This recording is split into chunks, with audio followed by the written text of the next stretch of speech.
Hello everyone. Our today's topic is combustion and flame. So the first thing we have combustion. What is combustion? When a substance, any substance gets burnt and it evolves some heat and light, that process is known as combustion. So in this case, substance burns completely. That is called combustion. Okay. And what can be the definition for this? It's a process of burning substances in the air or oxygen with the evolution of heat and light. Okay, so when the substance gets burnt in the presence of air, that means that leads to the combustion. Okay. Next we have combustible substances and non-combustible substances. So combustible substances are the substances that get burnt in the air in the presence of oxygen, that are known as combustible substances. For example, wood, paper and coal. And the non-combustible substances, these are the substances that do not get burnt in the presence of air. So its examples can be metal and stone. So the next we have products of combustion. So what happens after the combustion of a combustible substance? So what are the things that are evolved out by this process? Okay, so basically these are carbon dioxide, heat and sometimes water. So check the example carefully here. Methane is reacting with oxygen and gives carbon dioxide, okay, and water and with some energy. But when this methane is partially burnt, then what happens? Here methane is partially burnt. Because of this, it produces some carbon monoxide, okay, but water and energy is equal. Because of incomplete combustion, we have more amount of water. If we see the previous one, here water the amount is less and here is more. Okay. So our next topic is conditions necessary for combustion. So if you want to combust any substance, then what are the necessary requirements or the conditions that you require? The first one is ignition temperature. So what is ignition temperature? It is the minimum temperature of a combustible substance from where it starts burning. Okay, so this is ignition temperature. And next we have combustible substance. So a substance should be combustible because the non-combustible substances, they would not get combustion. So it's necessary to have the combustible substance. And next we have air. So we know very well that air is necessary for the burning of any substance. So air is also required. Okay, and if we are talking about the ignition temperature, we have some specific substance regarding this, like inflammable substance.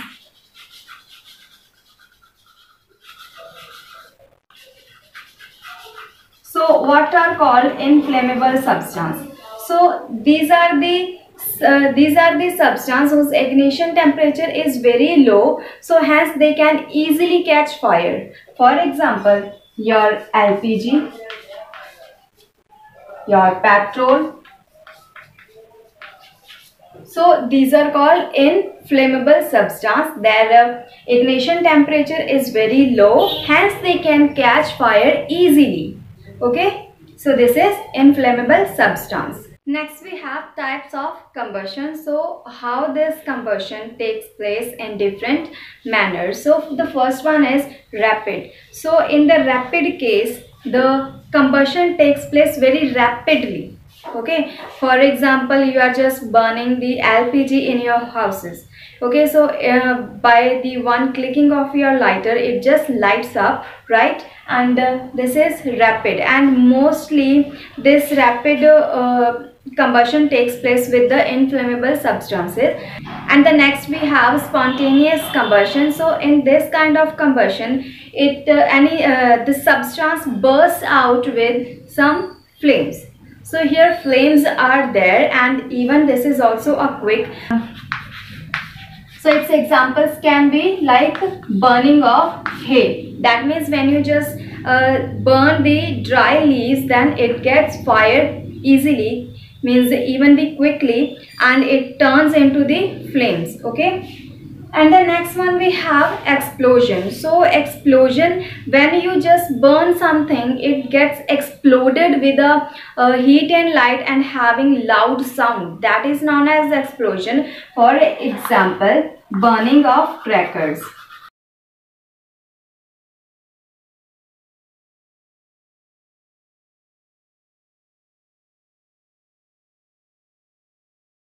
So these are the different types of combustion: rapid, spontaneous and explosion. Okay. And the next one we have extinguish a fire. So what happens when a fire is caught by accident? So what are the different methods that you apply for extinguish the fire? So here we have, the first one is removing the combustible substance. So we know very well that combustible substance is also necessary for the combustion, and if the combustible substance is not there, that means combustion would not be take place, right? So this case is just for the small fires. For example, a building catches fire, so it's not possible to pick the building up, right? So this is for the small fires. Next we have cooling the substance to the below the ignition temperature. So ignition temperature is also necessary for the combustion, and if the ignition temperature is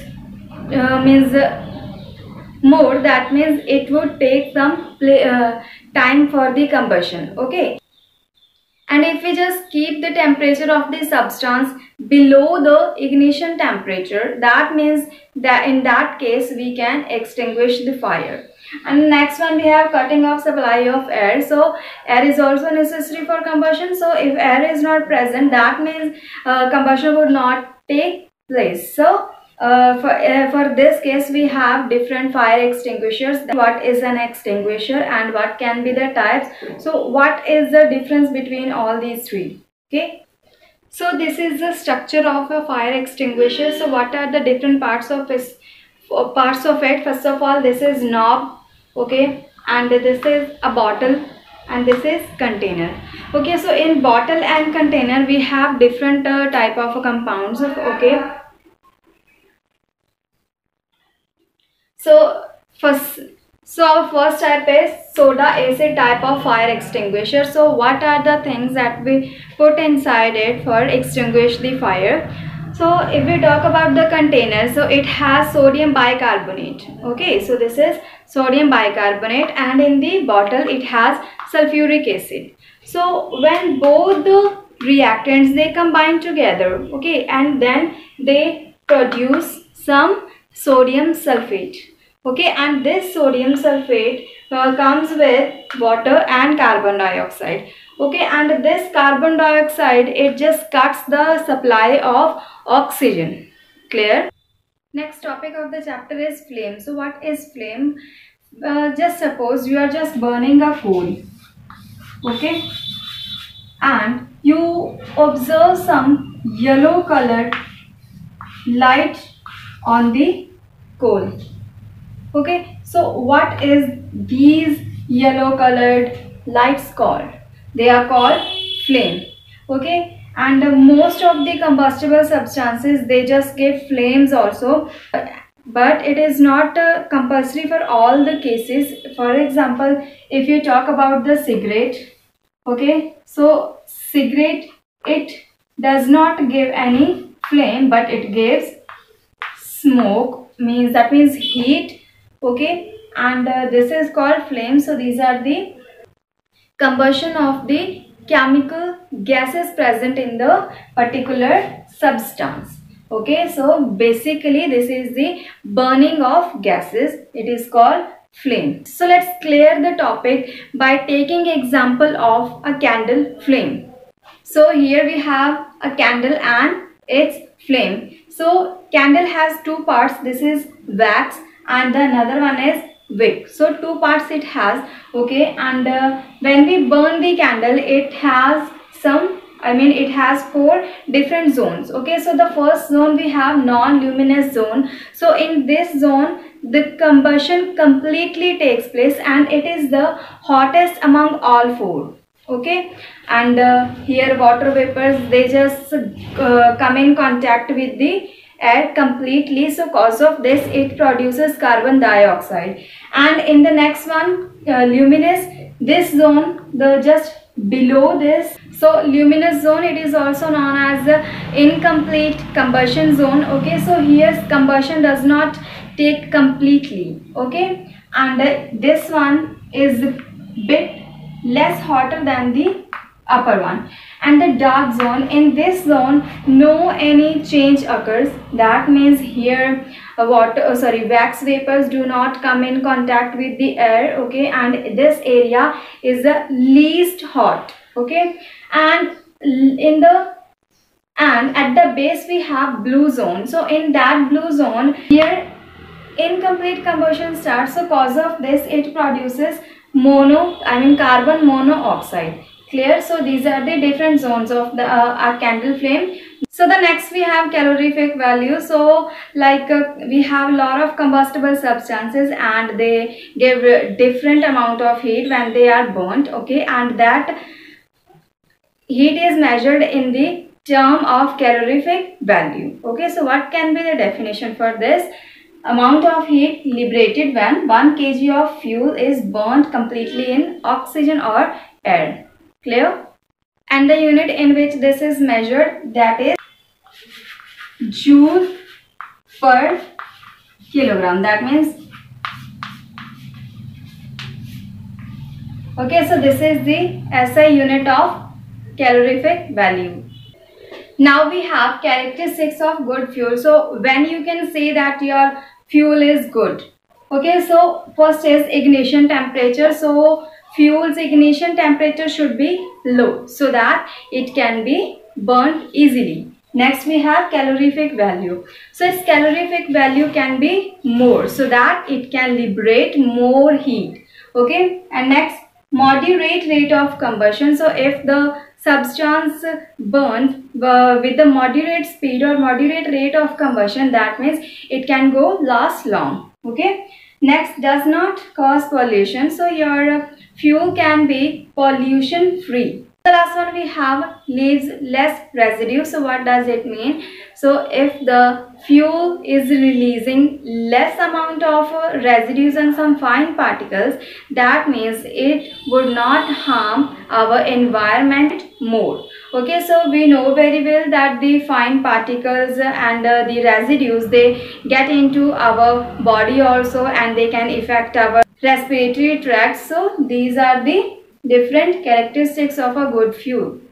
The next one we have types of fuel. So what are the different types of fuel we have? They fuels are in all the three states: solids, liquids and gas. So if you talk about the solids, so these are the solid substance that can combust. Okay, so coal and wood is the example for solids. And liquids, they are liquid in nature but they release some heat and light while burning. So petrol and LPG can be examples for this. And next we have gases. So natural gas and biogas, these are the gases which we burn for as a fuel. So the next topic we have impact of burning fuel. So what does it mean when you just burn your fuel? So what is the impact of that fuel in the environment and to your physical health? Okay, so the first one we have SPM. So what is SPM? It stands with suspended particulate matter. So what does it mean? When you just burn coal, some ashes of it and some fine particles, they are left suspended in the air. Okay, and these harmful particles and ashes, they just get into our body, okay, while inhaling. The next one we have global warming. So what is the cause behind the global warming? So as we know very well, when the temperature increases, that means in the case of global warming. So if we just burn coals, it produces complete combustion, it produces some carbon dioxide, and this carbon dioxide leads to the high temperature. Okay, and this cause global warming, right? And the next we have carbon monoxide. So when we burn the things partially, that means the complete combustion doesn't take place. At that case, what happens? These reproduce, so these produce carbon monoxide. Okay, so it's the toxic gas. Okay, and this gas, when we inhale it, that means it can cause some respiratory problems. The next we have sulfur dioxide.